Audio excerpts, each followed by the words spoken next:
ದೇವರ ನೆನೆದು ಈ ವ್ಲಾಗನ್ನು ಸ್ಟಾರ್ಟ್ ಮಾಡ್ತಾ ಇದ್ದೀನಿ. ಸಿಂಪಲಾಗಿ ಮಾಡುವಂತಹ ಡೆಸರ್ಟ್ ಇದು. ಹಾಲನ್ನು ಒಂದು ಪಾತ್ರೆಯಲ್ಲಿ ಕುದಿಯೋಕೆ ಇಟ್ಕೊಂಡಿದ್ದೀನಿ. ನೀವು ಅರ್ಧ ಲೀಟ್ರ್ ಹಾಲು ಕುದಿಯೋಕೆ ಇಟ್ಕೊಂಡ್ರೆ ಅದು 1/4 ಲೀಟ್ರ್ ಬರಬೇಕು, ಅಷ್ಟು ಕುದಿಸ್ಬೇಕು ಹಾಲನ್ನು. ನಂತರ ಏನು ಮಾಡಬೇಕು, ಅಲ್ಯೂಮಿನಿಯಮ್ ತವ ಇದ್ದರೆ ಇನ್ನೂ ಒಳ್ಳೆಯದು, ಇಲ್ಲ ನಾನ್ ಸ್ಟಿಕ್ ಇತ್ತಂದರೆ ಅದು ಕೂಡ ಒಳ್ಳೆಯದೇ. ಅರ್ಧ ಆಗೋಷ್ಟೊತ್ತಿಗೆ ಬಂದಾಗ ನೀವು ಹಾಲಿನ ಪುಡಿ ಹಾಕ್ಬೋದು. ಹಾಲಿನ ಪುಡಿ ಎಷ್ಟು ಹಾಕಬೇಕು ಅಂತಂದರೆ ಅದು 1/4 ಲೀಟರ್ ಹಾಲಿಗೆ 2 ಬಟ್ಲು ಆಗೋಷ್ಟು ನಿಮಗೆ ಗೊತ್ತಾಗ್ತಾ ಹೋಗುತ್ತೆ.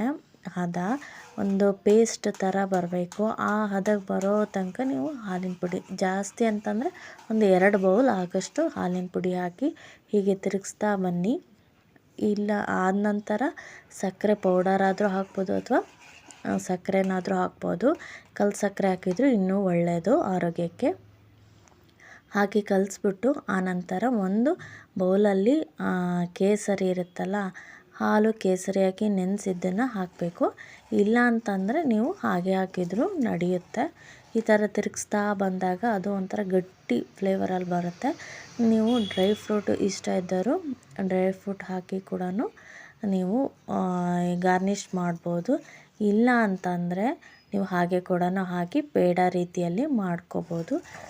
ಆನಂತರ ಕಾರ್ನ್ಫ್ಲೋರ್ ಹಾಕಬೇಕು. 1 ಚಮಚ ಅಥವಾ 2 ಚಮಚ ಕಾರ್ನ್ಫ್ಲೋರ್ ಹಾಕಿ ಚೆನ್ನಾಗಿ ಕೈ ಆಡಿಸ್ತಾ ಬರಬೇಕು. ಅದು ಗಟ್ಟಿ ಆಗ್ತಾ ಬರುತ್ತೆ. ನೀವು ಕೈ ಆಡಿಸ್ತಾ ಗೊತ್ತಾಗ್ತದೆ ಎಷ್ಟು ಗಟ್ಟಿ ಆಗುತ್ತೆ ಅಂತ. ನೋಡಿ, ತಳ ಬಿಡೋ ತನಕನೂ ನೀವು ಕೈ ಆಡಿಸ್ಬೇಕಾಗತ್ತೆ. ಆನಂತರ ಒಂದು ಬೌಲಿಗೆ ತುಪ್ಪನ ಹಚ್ಕೊಂಬಿಟ್ಟು ನೀವು ಅದನ್ನು ಸರ್ವ್ ಮಾಡಬೇಕಾಗತ್ತೆ. ಆ ನಂತರ ಗಟ್ಟಿಯಾದ ತಕ್ಷಣ ನೀವು ಶೇಪನ್ನು ಕೊಟ್ಕೋಬೋದು. ನಾನು ಇಲ್ಲಿ ಏನು ಮಾಡಿದ್ದೀನಿ ಅಂತಂದರೆ 2 ರೀತಿಯಲ್ಲಿ ಮಾಡಿದ್ದೀನಿ. ಒಂದು ಈ ಥರ ಮಾಡಿ ಚೌಕ ಕಟ್ ಮಾಡ್ಕೊಂಡಿದ್ದೀನಿ, ಹಾಗೆಯೇ ಉಂಡೆನೂ ಮಾಡಿದ್ದೀನಿ. ನೀವು ಯಾವ್ದಾರ ಶೇಪ್ನ ಮಾಡ್ಕೋಬೋದು.